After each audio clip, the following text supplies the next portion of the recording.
नमस्कार मित्रांनो, मनी प्लॅनच्या आजच्या व्हिडिओमध्ये मी तुमचा होस्ट सचिन थोरात तुमचे स्वागत करत आहे. मित्रांनो, गेल्या 15 वर्षापासून स्टॉक मार्केट आणि फायनान्स आणि इन्व्हेस्टमेंट या संदर्भात लोकांना विविध प्रकारे मदत करीत आहे. मित्रांनो, गेल्या काही वर्षांमध्ये अचानकपणे लोकांचा स्टॉक्समध्ये गुंतवणूक करण्याचा प्रमाण वाढलेलं आहे. लोकांना जास्तीत जास्त रिटर्न्स मिळायची अपेक्षा वाढलेली आहे. याचं मुख्य कारण म्हणजे कोरोना नंतर छोट्या पिरियडमध्ये मार्केटने ज्या पद्धतीने रिकव्हरी दिली आणि त्याची जी काही चर्चा आहे ती सगळीकडे प्रिंट मीडिया, न्यूज मीडिया सर्वीकडेच होती आणि ते पाहिल्यानंतर अजून लोक स्टॉक मार्केटकडे जास्त अट्रॅक्टिव्ह झालेले. याचंच एक कारण आपण म्हणू शकतो की गेल्या काही वर्षांमध्ये ज्या पद्धतीने आयपीओचं सबस्क्रिप्शन होत आहे आणि आयपीओचं ओव्हर सबस्क्रिप्शन झाल्यानंतर पहिल्या दिवशी ज्या पद्धतीने लिस्टिंग गेन्स लोकांना झाले, तर ते पण एक मुख्य कारण होतं की जेणेकरून लोक स्टॉक किंवा शेअर्समध्ये गुंतवणुकीकडे जास्त आकर्षित होऊन सुरुवात करायला लागले. पण मित्रांनो, बऱ्याचशा गोष्टी आहेत ज्या आपल्याला शेअर्स बद्दल समजण्याची गरज आहे. जर तुम्ही नवीन इन्व्हेस्टर असाल तर काही महत्त्वाच्या गोष्टी इथे आजच्या व्हिडिओमध्ये मी तुमच्यासाठी घेऊन आलेलो आहे. या गोष्टी कदाचित तुम्हाला नवीन इन्व्हेस्टर सोबत काही जे जुने इन्व्हेस्टर असतील त्यांना पण कदाचित काही प्रमाणामध्ये नक्कीच मदत करू शकते. तर चला सुरू करूया मित्रांनो आजचा हा व्हिडिओ. बघितलं की आजच्या व्हिडिओमध्ये आपण टॉप 5 महत्वाचे टिप्स जे बिगिनर इन्व्हेस्टर त्यांच्यासाठी कोणते आहेत ते आपण या व्हिडिओमध्ये डिस्कस करणार आहोत. ते करण्याआधी सर्वात पहिले आपल्याला काही गोष्टी याबद्दल बघायला लागतील की तुमच्यापैकी काही लोकांचा अजूनही डिसिजन झाला नसेल की स्टॉक्समध्ये का बरं गुंतवणूक करायला पाहिजे किंवा का बरं आपण शेअर्समध्ये गुंतवणूक करायला पाहिजे. तर त्याचे काही पॉईंट्स इथे आपण बघत आहोत. त्यातला सर्वात पहिला एक जो पॉईंट आहे तो म्हणजे इज ऑफ इन्व्हेस्टिंग. तर इज ऑफ इन्व्हेस्टिंगचा अर्थ की आता आपण जर कम्पेअर केलं, तुमच्याकडे जर गुंतवणुकीचे 3-4 पर्याय आपण म्हणतो जनरली की एक तर आपण सोन्यामध्ये गुंतवणूक करू शकतो किंवा आपण प्रॉपर्टीमध्ये गुंतवणूक करू शकतो किंवा अजून इतर कोणतेही प्रकारचे फिजिकल ऍसेट असेल. तर फिजिकल ऍसेटच्या तुलनेमध्ये फायनान्शियल ऍसेट उदाहरण झालं तर एफडी झालं किंवा शेअर्स झालं. तर ज्या पद्धतीने एफडी ला कदाचित आपल्याला बँकेत जायला लागतं आणि मग तिथे कदाचित काही प्रमाणामध्ये बरेच वेळेस काही कागदपत्र आपल्याला द्यायची गरज पडू शकते. काही काही केसेसमध्ये ऑनलाईन पण ती होते, पण एखाद्या वेळेस आपल्याला तिथे ऑन फिजिकल जाऊन काही प्रोसेस करायची गरज पडू शकते. पण जर तुम्ही शेअर्सच्या बाबतीत विचार कराल तर शेअर्स मध्ये तुम्हाला एवढं इज ऑफ इन्व्हेस्टिंग आहे की तुम्हाला कुठेच जायची गरज नाही. तुम्हाला काय करायचंय, तर तुम्हाला फक्त एक डीमॅट अकाउंट ओपन करायचं. डीमॅट अकाउंट ओपन करून त्या डीमॅट अकाउंट मध्ये पैसे टाकायचे आणि पैसे टाकल्यानंतर ज्या कंपनीचा तुम्ही तो प्लॅटफॉर्म ज्या कंपनीच्या ठिकाणी तुम्ही डीमॅट अकाउंट ओपन केलेले त्यांचं जे काही मोबाईल ऍप्लिकेशन असेल किंवा वेबसाईटचं काही प्लॅटफॉर्म असेल तिथे तुम्ही जाऊन पैसे टाकल्यानंतर डायरेक्टली तुम्ही शेअर्सचं देणं किंवा बाय किंवा सेल तुम्ही खूप चांगल्या रीतीने खूप सोप्या पद्धतीने करू शकता.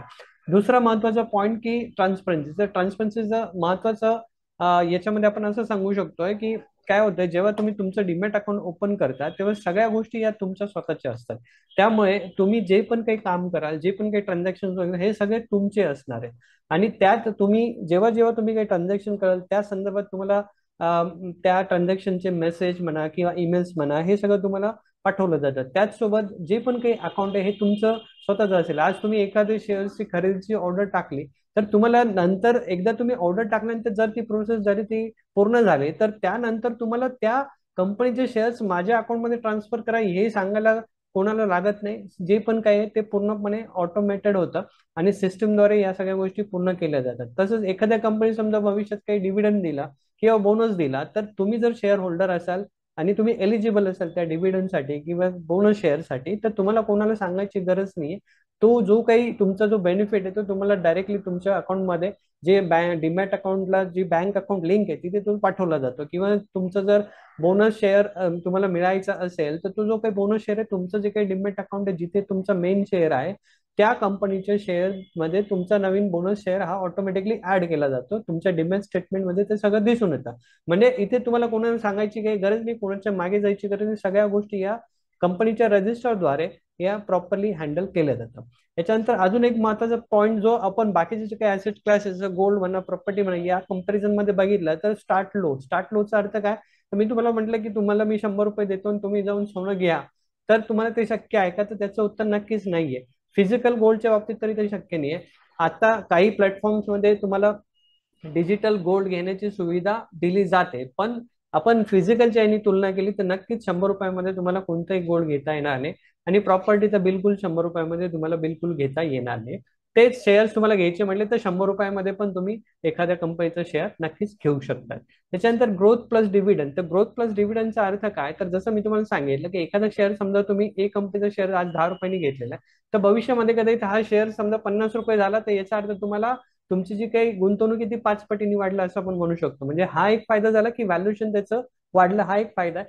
त्या दरम्यान तुम्ही जोपर्यंत थांबले, समजा 5 वर्ष तुम्ही थांबले आणि त्या 5 वर्षामध्ये या कंपनीने समजा 5 रुपये डिव्हिडंड दिला, तर तो जो काही डिव्हिडंड आहे, हा डिव्हिडंड पण तुमच्यासाठी एक्स्ट्रा फायद्याचं काम करणार. म्हणजे तुम्हाला शेअर्स घेतल्यानंतर तुमच्याकडे तुमचे व्हॅल्युएशन पण वाढते आणि कदाचित तुम्हाला डिव्हिडंड किंवा बोनस हा जो काही कॉर्पोरेट ऍक्शनचा बेनिफिट आहे तो पण मिळायची शक्यता असते. म्हणजे दुहेरी पद्धतीने तुम्हाला शेअर्समध्ये गुंतवणूक केल्यानंतर फायदा होऊ शकतोय. आणि सर्वात महत्वाचं पोटेन्शियल. तर पोटेन्शियलचा अर्थ काय, तर आजच्या तारखेला आपण जर अंदाजे बघितलं तर समजा आपल्या देशामध्ये अंदाजे 12 ते 14 करोड डीमॅट अकाउंट आहेत. तर आता हे जे काही डीमॅट अकाउंट आहेत, ही आपली जर लोकसंख्या 140 करोड आहे, तर या 140 करोडच्या मानाने हे किती आहेत, हे या कंपॅरिझन तुम्ही कराल तर तुम्हाला लक्षात येईल की 140 करोडच्या मानाने हे डीमॅटची संख्या खूप जास्त कमी आहे.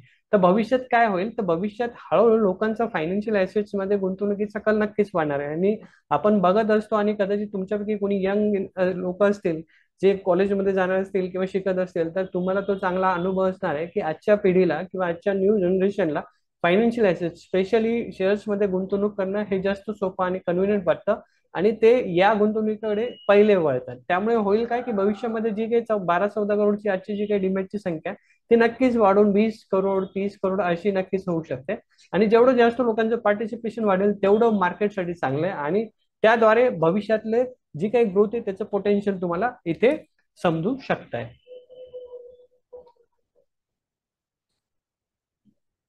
आता आतापर्यंत आपण हे बघितलं की शेअर्स मध्ये गुंतवणूक का करायला पाहिजे. आता मेन जो व्हिडिओचा टॉपिक आहे की आपल्याला जे काही, जर तुम्ही बिगिनर इन्व्हेस्टर असाल तर तुम्हाला कोणत्या 5 गोष्टी महत्वाच्या लक्षात ठेवायच्या ते आपण इथे डिस्कस करतो. तर त्यामध्ये सर्वात पहिला जो पॉईंट आहे, लर्न फर्स्ट आणि इन्व्हेस्ट लॅटर. आता लर्न फर्स्ट आणि इन्व्हेस्ट लॅटरचा अर्थ असा होत नाही की तुम्ही सगळे तुमचे कामं सोडून पूर्णपणे तुम्ही शेअर्सच्या याच्यामध्ये वेळ द्यावा, असं काही जरुरी नाहीये. तुम्ही एकदमच त्याच्यात खूप जास्त मोठा डीप मध्ये ग्रॅज्युएशन असं डिप्लोमा सारखं खूप मोठा 2-5 वर्ष अभ्यास करत राहावा असं काही अपेक्षित नाही. अपेक्षित काय आहे, तर काही बेसिक गोष्टी तुम्हाला समजायची गरज आहे. आता जसं आपण बघितलंय की शेअर्स मध्ये काम कसं चालतं, तर शेअर्स मध्ये काम होतं असं की समजा एखादा व्यक्ती आहे ज्याच्याकडे एक वस्तू आहे, एक शेअर आहे, आणि एखादा व्यक्ती त्याला हा या कंपनीचं शेअर घ्यायचा आहे. तर ही जी काही व्यक्ती आहे हिला जर शेअर विकायचा आहे आणि या व्यक्तीला घ्यायचा आहे, तर हे कुठून ते काम करतात, तर हे जे काही काम करतात ते एनएससी किंवा बीएससी ने जो प्लॅटफॉर्म दिलेला आहे या प्लॅटफॉर्मद्वारे ते काम करतात. या व्यक्तीला त्याचा शेअर द्यायचा तो ती ऑर्डर टाकतोय, आणि या व्यक्तीला तो शेअर घ्यायचा तो ती खरेदीची ऑर्डर टाकतो, आणि अशा प्रकारे दोघांचा ट्रेड मॅच करून हे ट्रान्झॅक्शन पूर्ण केलं जात आहे. तर थोडक्यात ही सिस्टीम पूर्ण ऑटोमेटेड आहे. आपल्या देशामध्ये जे दोन मेन एक्सचेंज आहेत, एनएससी आणि बीएससी, त्याद्वारे हे सगळं काम चालतंय. आता याच्यामध्ये आपल्याला लक्षात घेण्यासारखी गोष्ट काय, तर बेसिकली कोणत्याही कमोडिटी सारखा शेअर्स मध्ये जे प्राइस फ्लक्च्युएशन होतात ते कशामुळे होतात, तर डिमांड आणि सप्लाय या दोन मेन याच्यावरती हे शेअर्स मध्ये जे फ्लक्च्युएशन आहे ते आपल्याला पाहायला मिळतात. आता याचा डिमांड आणि सप्लायचा परिणाम कसा होतो, तर ते आपण सिम्पल इंग्लिश असं म्हणू शकतो की जर डिमांड जास्त आणि सप्लाय कमी, तर साहजिकच आहे त्या शेअरचा भाव वाढणार आहे. उलट जर झालं की सप्लाय जास्त झाला आणि डिमांड कमी झाली, तर काय होईल, तर त्या शेअरचा रेट खाली यायला पाहिजे. तर आपल्याला लक्षात घ्यायला हेच पाहिजे की ज्या कंपनीमध्ये आपण गुंतवणूक करणार त्या गुंतवणूक करण्याआधी त्या कंपनीच्या काही बेसिक गोष्टींची थोडीफार आपल्याला आयडिया पाहिजे. आता असं का बरं, जसं आपण म्हणतो की आज तुम्हाला समजा एखादा बिझनेस सुरू करायचा आहे, एखाद्या ठिकाणी तुम्हाला समजा एखादं किराणाचं दुकान सुरू करायचं आहे, तर तुम्ही काय करता, तर तुम्ही ते लोकेशन जाऊन बघतात. त्याच्यानंतर आजूबाजूचं मार्केट कसं आहे, आजूबाजूला किती दुकानं आहेत किराणावाले, किंवा ते किराणावाले कोणत्या पद्धतीने सेलिंग करताय किंवा कसं ते काम करताय, किंवा अजून काही इतर गोष्टी तुम्ही बघायचा प्रयत्न करता. त्यानंतर तुम्ही ते दुकानवाले कोणती ऑफर्स देतात, कशा स्कीम देतात, या सगळ्यांची माहिती घेण्याचा तुम्ही प्रयत्न करता, जेणेकरून तुम्हाला तुमचं जे काही नियोजन आहे किंवा तुमचं दुकानाचं जे काही प्लॅनिंग आहे किंवा तुमची सेलिंगची जी पद्धती ती कशी ठेवायची हे तुम्हाला लक्षात येतं. तर अशा पद्धतीने जेव्हा तुम्ही एखाद्या कंपनीमध्ये गुंतवणूक करायचा विचार करताय, तर ती गुंतवणूक करण्याआधी थोडीशी माहिती त्या कंपनीबद्दल घेणं गरजेचं आहे. ती कंपनी काय काम करते, ती कंपनी कसं काम करते, नंतर त्या कंपनीचे साधारण एक बेसिक माहिती काय, बेसिक भूतकाळ काय आहे, किंवा त्या कंपनीचं भविष्यातलं पोटेन्शियल काय, भविष्यातली वाढीचा स्कोप काय आहे, किंवा ती जी कंपनी प्रॉडक्ट विकते त्या प्रॉडक्टची किंवा त्या गोष्टीची गरज आजच्या तारखेला किती, आणि भविष्यात त्या गोष्टीचा ट्रेंड कसा असणार, त्या त्या कंपनीला काही कॉम्पिटिशन आहे का नाही, असे हे बेसिक काही गोष्टी असतात. या बेसिक गोष्टी जरी तुम्हाला समजल्या तरी तुम्हाला तुम्हाला सुरुवात करायला ते नक्कीच सोयीस्कर किंवा फायद्याचे ठरू शकतात. म्हणजे बेसिक तुम्ही नॉलेज घेऊन तुम्ही सुरुवात केली तर ते कधी पण चांगलं असतं. अर्थात याच्यामध्ये तुम्हाला खूप जास्त, जसं मी आधी पण सांगितलं, की तुम्हाला खूप मोठा अभ्यास किंवा पीएचडी यामध्ये करायची गरज नाही. अगदीच एखादे तुम्ही तुमच्यापैकी कोणी असे असले की ज्यांना खरंच या फील्डमध्ये जास्त डीप जायचंय तर तो भाग वेगळा. पण जर जनरल यांनी तुम्हाला काम करायचंय, फक्त ऍज अ इन्व्हेस्टर म्हणून काम करायचंय, तर मग त्या केसमध्ये एक बेसिक नॉलेज घेऊन तुम्ही नक्कीच सुरुवात करू शकताय. अर्थात ती बेसिक नॉलेज घेऊन सुरुवात करताना सुद्धा असं नाहीये की बऱ्याच ठिकाणी काय सांगितलं होतं की बऱ्याच ठिकाणी तुम्हाला चुकीच्या पद्धतीने मार्केट्समध्ये एंटर करायला सांगितलं जातं. तर ते एंटर करताना त्याचा अर्थ काय आहे? जसं मी तुम्हाला सांगितलं की काय करायचं ते इथे तुम्हाला शिकायला पाहिजे, तसं काय नाही करायचं हे पण तुम्हाला शिकणं गरजेचं आहे. तर याच्यामध्ये सर्वात बेसिक जो पॉईंट आहे की जर तुम्ही फर्स्ट टाइम इन्व्हेस्टमेंट करत असाल तर बरेच वेळेस बरीच क्लासेसमध्ये असं सांगितलं जातं की तुम्हाला इन्व्हेस्टमेंट करायची, तर बरेच क्लासेसमध्ये फ्युचर अँड ऑप्शन्स मध्ये तुम्हाला काही नॉलेज किंवा काही कोर्सेस ते करायला सांगतात आणि लगेच त्याच्यामध्ये तुम्हाला काम करायला सुरुवात करायला सांगतात. तर माझ्या अनुभवानुसार किंवा माझ्या मतानुसार कदाचित ही स्टेप एकदम चुकीची आहे. कारण कसं होत आहे की बेसिक जे मार्केट आहे ते कॅशचं मार्केट आहे किंवा डिलिव्हरीचं मार्केट आहे. हे मेन मार्केट आहे आणि या मेन मार्केटचं जे व्हर्जन आहे ते फ्युचर ऑप्शन्स आहे. तर पहिले तुम्हाला हे जे काही बेसिक मार्केट आहे किंवा जे कॅशचं मार्केट आहे त्यामध्ये तुम्हाला कम्फर्ट येणं गरजेचं आहे. एकदा तुम्हाला या मार्केटमध्ये काही प्रमाणामध्ये कम्फर्ट आला की मग नंतर कदाचित सेकंड स्टेप म्हणून फ्युचर किंवा ऑप्शन किंवा बाकी इतर ऑप्शन्स, बाकी इतर पर्यायांकडे तुम्ही कदाचित जाऊ शकता. आणि त्यातल्या त्यात जसं आपण इथे गोष्ट करतो इन्व्हेस्टमेंटची, तर इन्व्हेस्टमेंट जेव्हा आपण म्हणतोय तेव्हा नॅचरली इन्व्हेस्टमेंट हा शब्द कशाशी निगडीत आहे, तर डिलिव्हरीमध्ये जे काही आपण काम करतो, म्हणजे आपण एखाद्या कंपनीचे शेअर घेऊन ते होल्ड करतो किंवा पोर्टफोलिओ आपण म्हणतो, त्याला आपण इन्व्हेस्टमेंट म्हणतोय. आणि जर तुम्ही त्या हिशोबाने जर करणार असाल तर कदाचित ते चांगलं आहे. एकदम डायरेक्ट तुम्ही फ्युचर ऑप्शन्स मध्ये जाऊन तुम्ही डायरेक्टली त्या रिटर्नसाठी बेट करणं हे चुकीचं आहे आणि कदाचित ते नुकसानीचं ठरू शकतं. त्यामुळे सर्वात महत्वाचा एक पहिला जो महत्वाची टीप आहे ती ही आहे की तुम्हाला जर काम करायचं तर तुम्ही योग्य ठिकाणी आणि योग्य रीतीने काम करणं गरजेचं आहे. अच्छा, याच्यात दुसरा जो महत्वाचा पॉईंट आहे, जर आपण इन्व्हेस्टर म्हणून किंवा इन्व्हेस्टमेंटची गोष्ट करतोय तर invest for the long term हा आहे तुमचा आजचा टिप नंबर 2 किंवा सल्ला नंबर 2. तर इन्व्हेस्ट फॉर लॉंग टर्मचा का बरं? तर काय होतंय, आता जसं आपण बघितलं की आज तुम्ही एखादी प्रॉपर्टी घेतली, तर ही जी काही प्रॉपर्टी आहे ही तुम्ही जेव्हा घेता तर मला एक सांगा, तुम्ही समजा 10 लोकांनी जर प्रॉपर्टी घेतली आजच्या तारखेला, तर त्यापैकी असे किती लोक असतील की ते लगेच 2 महिने किंवा 4 महिन्यात जाऊन त्या प्रॉपर्ट्या लगेच विकायला जातील? तर माझ्या हिशोबाने, आणि कदाचित तुम्ही या गोष्टीशी सहमत नक्कीच असाल, की हे जे काही 10 लोक असतील या 10 पैकी कदाचित हार्डली एखादा व्यक्ती असा असेल की तो 2 महिने 4 महिन्यात जाऊन ती प्रॉपर्टी विकायचा प्रयत्न करेल. जर त्याला खूप काही मेजर अडचण नसेल तर नक्कीच माझ्या मते 10 पैकी 10 लोक लगेच ती प्रॉपर्टी विकायला जाणार नाही छोट्या पिरियडमध्ये. तीच गोष्ट जर सोनं आज तुम्ही घेताय तर सोनं तुम्ही बघा, तुम्ही शेवटचं सोनं कधी घेतलं तर ते तुम्ही आठवा. जर तुम्ही सोनं 2 वर्षापूर्वी घेतलंय, 4 वर्षापूर्वी घेतलंय, तुम्ही 10 वर्षापूर्वी घेतलंय, तर तुम्ही लगेच जाऊन ते सोनं विकलं का? तर त्याचं उत्तर नक्कीच नाही असणार. मग जसं बाकीच्या ऍसेट्सला किंवा बाकीचे जे काही गुंतवणुकीचे पर्याय आहेत त्यांना जर आपण ज्या पद्धतीने वेळ देतो, त्याच पद्धतीचा वेळ आणि त्याच पद्धतीचं लॉजिक तुम्ही शेअर्स किंवा स्टॉक्स किंवा फायनान्शियल एसेट्स याला का बरं नाही लावत? याला पण ते सेम लॉजिक लागणं गरजेचं आहे, कारण प्रत्येक गोष्टीला हा वेळ द्यायलाच लागतो, निसर्गाचा नियमच आहे. आणि योग्य गोष्टीला योग्य वेळ दिला तरच त्या गोष्टीमध्ये योग्य पद्धतीने वाढ आपण अपेक्षित ठेवू शकतोय. तर तीच गोष्ट शेअर्स साठी आहे. तर तुम्हाला गुंतवणूक करायची तर ती कशी करायला पाहिजे? लॉंग टर्म साठी करायला पाहिजे. आता त्याचं एक उदाहरण आपण इथे बघू शकतोय की इथे एक एक्झाम्पल म्हणून म्युच्युअल फंडच्या 2 स्कीमचं मी तुम्हाला इथे उदाहरण दिलेलं आहे. त्यामध्ये एक पहिला जो स्कीम आहे, समजा इथे 2010 मध्ये तुम्ही एसबीआयच्या स्कीम मध्ये जर 5,000 रुपये गुंतवले असते तर त्याची व्हॅल्यू या याच्या कॅल्क्युलेशन प्रमाणे साधारणपणे 17,000 रुपये होते. तेच जर तुम्ही 2000 मध्ये 5,000 रुपये गुंतवले असते तर त्याची व्हॅल्यू 68,000 रुपये झाली असते. सेम वे फ्रँकलिनच्या या स्कीम मध्ये जर तुम्ही 2000 मध्ये 5,000 रुपये गुंतवले असते तर त्याची व्हॅल्युएशन जवळपास 1 लाखाच्या आसपास असतं. आणि तेच जर का तुम्ही 2015 मध्ये 5,000 रुपये फ्रँकलिनच्या या स्कीम मध्ये गुंतवले असते तर त्याचं व्हॅल्युएशन एवढं असतं. तर याच्यामध्ये अर्थ किंवा याचा अर्थ काय होतो, तर याचा अर्थ हाच होतो की तुम्ही लॉंग टर्म जर थांबले, तुमची वस्तू योग्य असेल आणि चांगली वस्तू जर तुम्ही घेऊन लॉंग टर्म साठी थांबले, तर कदाचित त्याच्यात तुम्हाला चांगला फायदा व्हायची शक्यता जास्त राहू शकते. ते आपल्याला इथे या एक्झाम्पल मधून नक्कीच लक्षात येईल. डायव्हर्सिफाय युअर पोर्टफोलिओ याचा अर्थ काय, तर इंग्लिशमध्ये असं म्हटलं जातं की never put all your eggs in one basket. याचा अर्थ काय, तर तुमचं सगळ्या गोष्टी किंवा सगळा जो पैसा आहे तो तुम्ही एकाच ठिकाणी टाकणं खूप चुकीचं आहे. ते कशा अर्थाने, तर समजा जसं आपण ऑलरेडी डिस्कस केलंय की जर इक्विटी हा एक ऍसेट क्लास आहे, प्रॉपर्टी हे एक ऍसेट किंवा गुंतवणुकीचा पर्याय, सोनं हे एक गुंतवणुकीचा पर्याय, तर मग तुम्ही जर डायव्हर्सिफिकेशन करायला हवं असेल तर त्यासाठी तुम्हाला काय करायला लागेल, तर प्रत्येक ठिकाणी तुमची गुंतवणूक तुम्ही करायला पाहिजे. पण नॉर्मली आपल्याकडे पद्धत काय होते, काही जण असतात ते फक्त प्रॉपर्टीमध्येच गुंतवणूक करतात, काही जण असतात ते फक्त गोल्डमध्येच गुंतवणूक करतात, आणि काही जण असतात ते कदाचित फक्त इक्विटीमध्ये किंवा शेअर्समध्ये गुंतवणूक करतात.